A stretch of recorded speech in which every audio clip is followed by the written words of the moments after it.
Welcome to the Parenting with Confidence podcast. I am your host, Teresa Alexander Inman, board certified behavior analyst and infant toddler developmental specialist. Today, I am excited to share with you, to present to you, to bring to you my guest, Timothy Stuetz. Timothy, let me tell you, has written more books than Dr. Seuss, 86 books to date, and many more coming. Okay. He's written stories and he's developed courses that switch on love, bliss, and brilliance, and your brilliance genes in all generations. So it's for every child from 0 to you name it. Over the past 40 years, Timothy has helped tens of thousands leap over some of life's most difficult challenges with grace and ease to experience the wonders and vital health and the freedom and of financial wealth, the bliss of quiet, focused mind, the joys of loving relationships, the infinite powers of their soul, and seeing their dreams come true. Now, if that isn't amazing, I mean, this man can help you in so many areas of your life. And I was really excited when he contacted me to be on here. And I was just like, oh my goodness, he wants to be on my podcast. So, ladies and gentlemen, I present to you Timothy. Welcome, Timothy. Oh, so lovely to be with you, Teresa. And yes, I wanted to be on your podcast.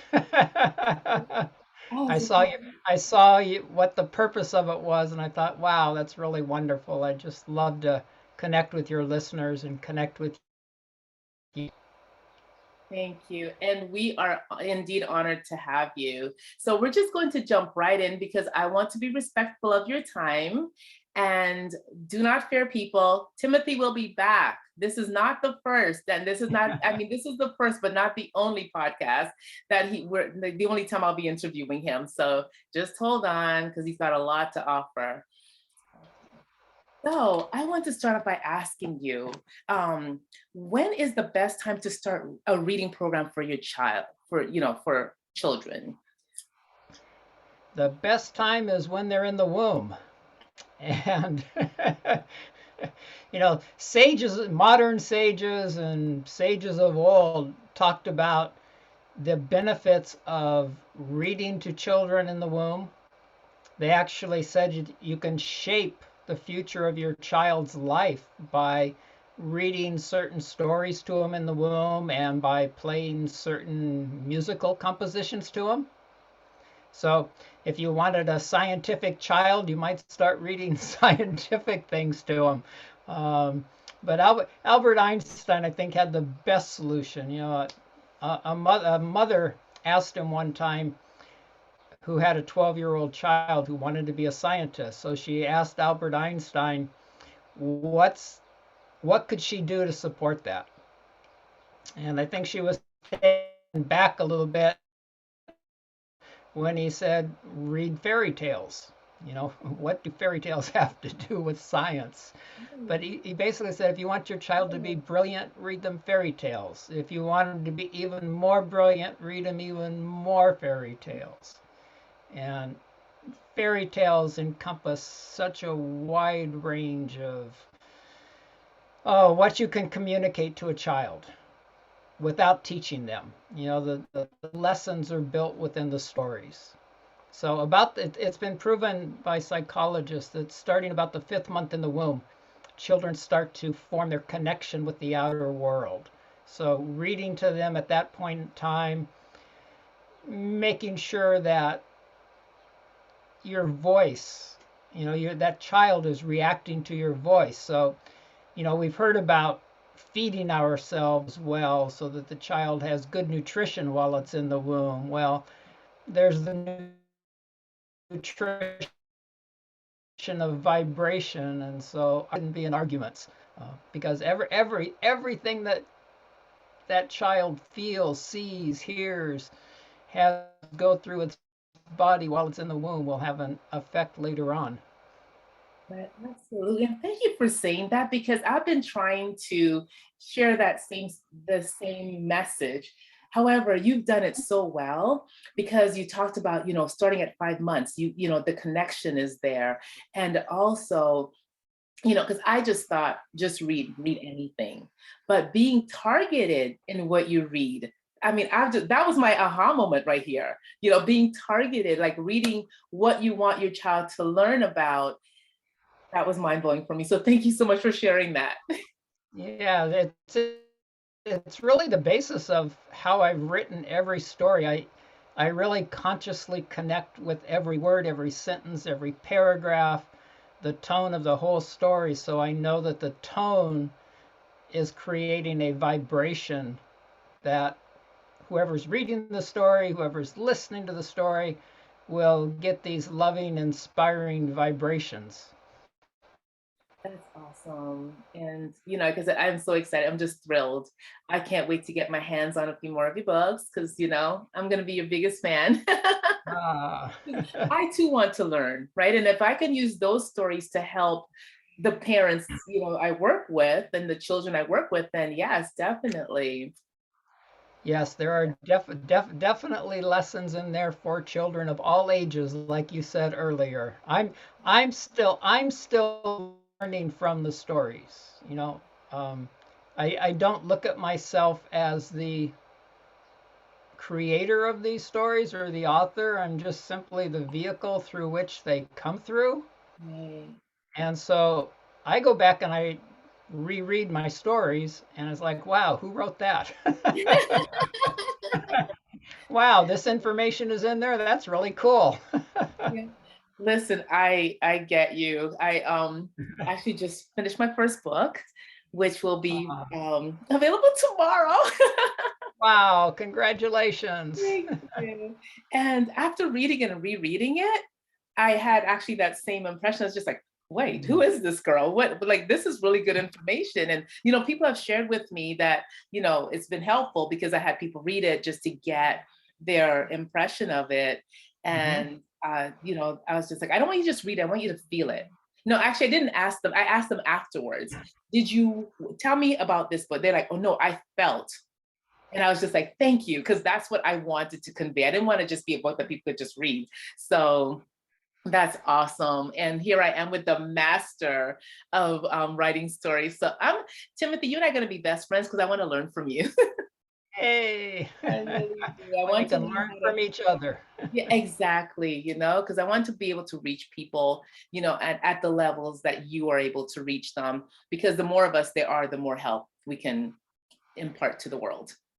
It's really interesting that you say that, Teresa, because ever since I woke up this morning, I felt there was a connection with you that goes way beyond just this conversation we're having. Oh, I, I didn't know what that was. I just had this feeling. oh my goodness. I have goosebumps. I'm so oh my goodness. Uh, Yeah, and it's funny because from the time I read, like when I read your bio and I read, the letter that you sent to me, I was like, they and I've been learning about vibrations. And when you put yourself on a certain vibrational level, you attract the people who are on that same level. And I'm like, but I feel like I need to just hold on to your shirt tail and have you pull me up with you. that's how I am. That's how I felt with my daughter. Even before she was born, she was teaching me and teaching me about spirituality and things that I had forgotten. And so I feel like she's been pulling me up all of my life. I hope I don't weigh her down too much because as she pulls you, then I'll be Oh, she's capable of holding quite a bit. wonderful. Oh my goodness. This is so much fun. I hope our audience is loving it just as much as we are. Me too. So I want to ask you, what is important to know about raising my child? Like, what is important? I want you to speak to parents about what's important about raising their child. Just speak to them like you're sitting here talking to me.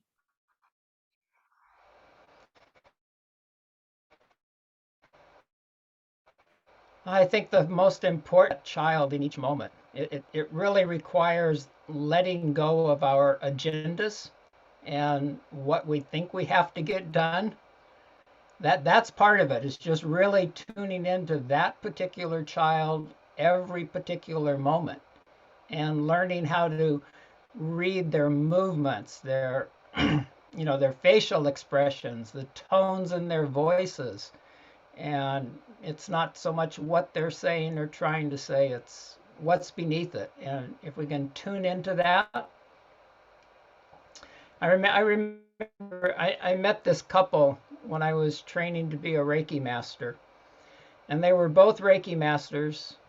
They just had a brand new baby, and because they meditated a lot and did energy work, they thought they should have the most beautiful child that was ever born. and, and and what they received was somebody who was crying all the time, just always crying, and they couldn't figure it out. And I actually went into a, you know, like a meeting where they had somebody come in and try to help them understand this. Mhm. And they learned that they had to be present. You know, that's what the child was teaching them, was to come present and tune in. So it's not about what they thought they were going to get, it's being right there with the child. And that process can start even before your child's born. There's other traditions and countries where couples actually start to tune in to the vibration of the child they want 9 months before they even try to conceive a child, and then tune into the vibrations of that child while it's coming. Awesome. So it can go very deep. Yes.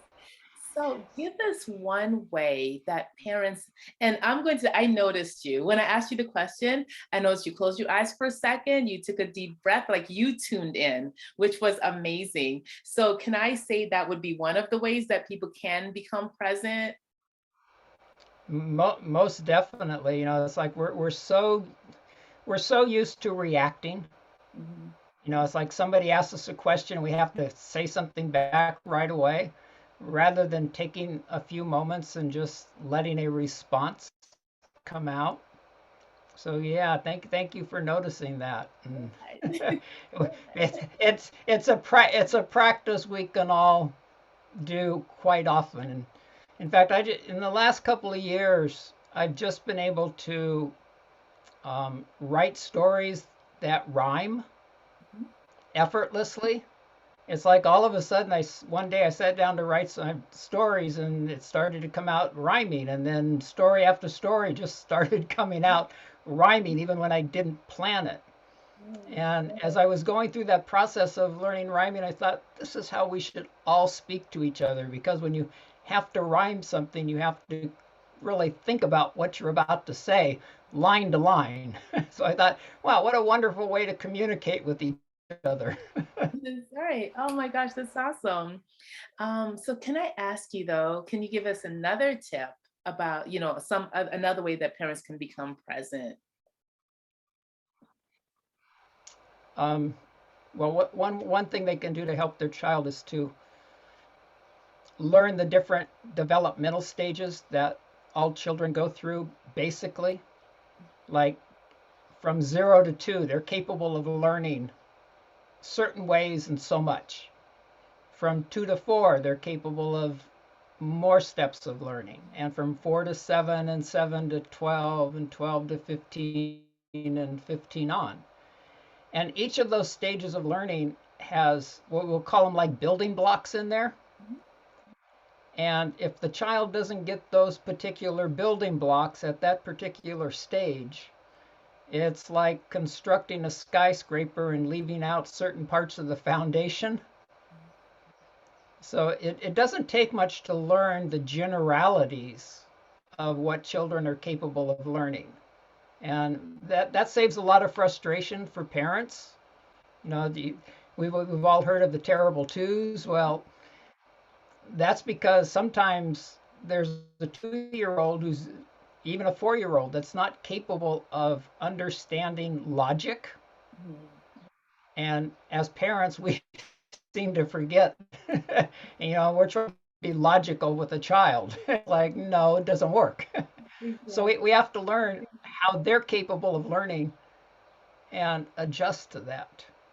So Joseph Chilton Pearce, who is one of the foremost experts on child development and human development, has a wonderful book called Magical Parent, Magical Child. And it goes through those different stages and explains them in language that's very easy to understand. So I highly suggest everybody read that book. Awesome. It answers a lot of questions for it. For me, it filled in pieces of my childhood too. Oh, wonderful. So that is awesome. And you know what? In the meantime, guys, while you're waiting for your book to get to you, if you can go to, in the US, it's well, I guess anywhere it would be cdc.gov. Um, and the developmental milestones are there. They don't particularly tell you what to do for each, but at least you know what they are. And funny enough, okay, I'm plugging my book a little bit too. So in my book, it's called How Can I Help My Child Communicate? We also have gone through from birth to 3 strategies that parents can put in place to help their child meet those developmental milestones. Some Yeah. of I actually have a series of stories where the child in the womb starts talking to the parents and telling them what it needs while it's in the womb. And then the next story goes after they're born until they're about 1.5, and then from 1.5 to 3, and 3 to 5. And so there's a series of stories that kind of walks new parents through certain information like that. Wonderful. Wonderful. And you're gonna have to let them know, first of all, what is the name of that book, sir? Like the names of those books so that parents can know to look for them. Well, all of my stories come under the title Fairytales of the Heart. Mhm. And then at my website, which is Timothy Stuetz, Stuetz.com, there's a tab up there that in the menu that says Fairy Tales, Yes. and they're all sectioned and categorized into bundles. So that bundle is for new parents and expecting parents. That's where they'd find the individual stories, and I don't remember the titles of them right now. And I know one of them's Welcome to Our Home. Well, come on, you've written 86 books. I can't imagine that you remember every title. All right. So people, go to Timothy's website, timothystuds.com, and look under fairy tales and get those books, because the more you know now, I always tell parents, start as soon as you can. If you didn't start in the womb, when your child was in the womb, start now. Whatever age your child is, start now. Because if those foundations are not put in place, then, like Timothy mentioned, your skyscraper is going to fall.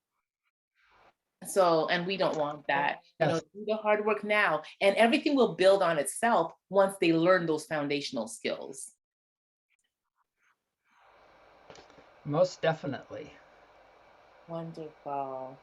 Okay, so once we've gone through those stages, and like I said, because it will take us, we could be here forever going through stage by stage by stage and what to do for each stage. And I'm thankful that you talked about what they can do when the child is still in the womb. Start then with those particular stories. I just want to repeat that because that is so important. And being present, because we don't get what we want, we get what we need, right? Yes. Yeah. So just like the parents you spoke about, they received the child that they needed to teach them how to be present. So when your child is born, just receive them. for who they are. So often we try to, well, I want them to be this. Well, if you want them to be this, that, and the other thing, again, read those stories in the womb, do those things while they're still in the womb. And if they gravitate towards that, well, yeah. If they don't, again, accept them and receive them for who they are, because then you're not fighting against, you're not swimming upstream. Okay. We want our lives to be a Exactly. nice downward flow. And I know for me, my mom was like, I want you to be an attorney. I'm like, Mom, I have no interest in being an attorney. It just sounds so boring to me. It's just not where my heart is. You know, well, how about a doctor? No, I don't want to be a doctor either. you know, not that I knew what I wanted to be, but I just knew I didn't want to be those things. You know, so It sounds kind of like we grew up with the same family. My, my grandfather said, "I will pay for your college education if you become a doctor, dentist, or lawyer." oh my, you know what's funny? That's the part I left out because my mom said exactly that. I will pay for you to do it if you, and I was just like, I'm sorry, I'm just gonna have to do it on my own then because I am not interested. I'm sorry, like I love you, I- Mom. You know, and when I became a behavior analyst, she's like, can I call you a doctor? I go, well, I'm kind of a behavior doctor. So if it makes you feel better, call me a doctor, Mommy. Tell people your daughter's a doctor because, I stopped fighting. Oh, She was in her 70s, and I'm like, you know what? Just tell people what you want. exactly. So, yeah. So, do you want to leave our audience with any last words? Because, like I said, I want to be respectful of your time, and we are going to do this again. So, is there anything that any final words you want to impart?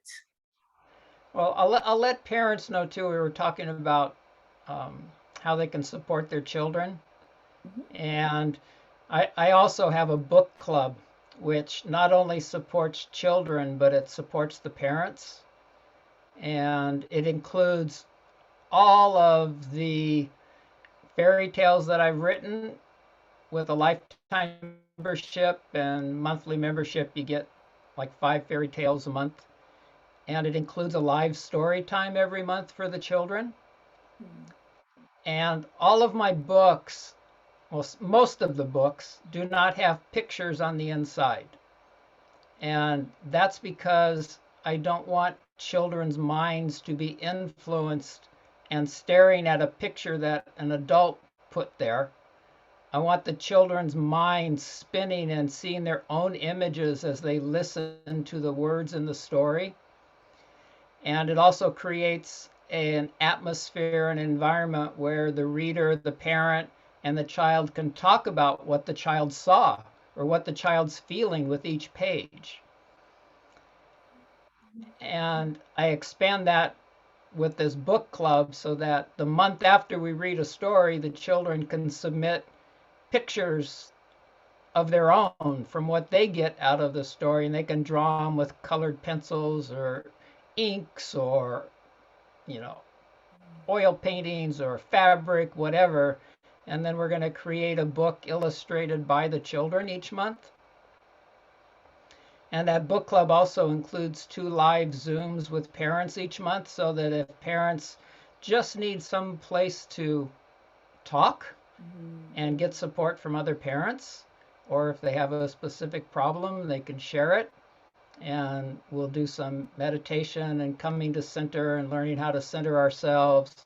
So that book club is supporting both children and parents. That is, I mean, honestly, I've never heard of anything like this, and it sounds truly exciting. I want to join. It's the Beyond a Book Club, right? Is that what you? Yeah, it's Blissberry Bears Beyond the Book Club. Yes. Because, like you said, way beyond anything anybody's ever done before. But and in a different way, that is just amazing because we want to see pictures. Tell us what we should be seeing instead of allowing children to come up with their own experience or share their own experiences and their own visions and their feelings from reading that book. That is genius. And that's what, well, I got the idea from Joseph Chilton Pierce, who I was blessed enough to study with for a while. And, he said the ability to create internal images is one of a human being's highest achievements, one of life's highest achievements. And, he talked about children when they listen to a story, they sit there and their eyes are wide open and their jaw drops and they're just so there. And it's because inside of them, they're creating these images. And if they do that as a young child, they'll be able to create for the rest of their lives. That is the basic foundation, is getting that creativity stimulated. Oh, I've learned so much. And I thank you for being here. And I'm going to say, because you can say aloha as hello and goodbye, right? So I love it. Aloha. You have blessed us. What was that? No, I You was can. asking because, oh, I guess it froze for a second. And I said aloha is hello and goodbye, right? You can say aloha.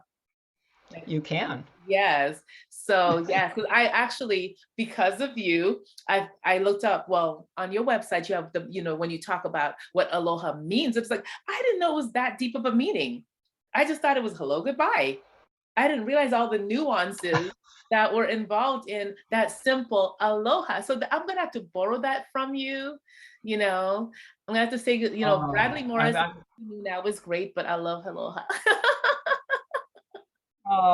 I'm so glad. I literally did not know aloha had all that depth of meaning either.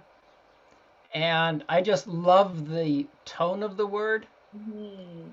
And then I decided to do a 21-day aloha challenge or aloha quest. So I did 21 podcasts on different topics under this 21-day aloha quest. And when I started it, my first yoga teacher, who lives in Hawaii and who was born in Hawaii, she sent me the meaning of aloha and the true meaning and how it started and the Hawaiian lady that originated it and the heart of aloha. So it had even more meaning for me. So yes, Wow.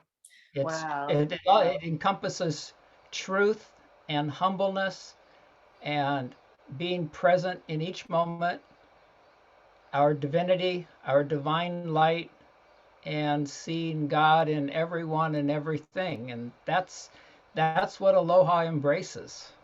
Wow. That is just beautiful.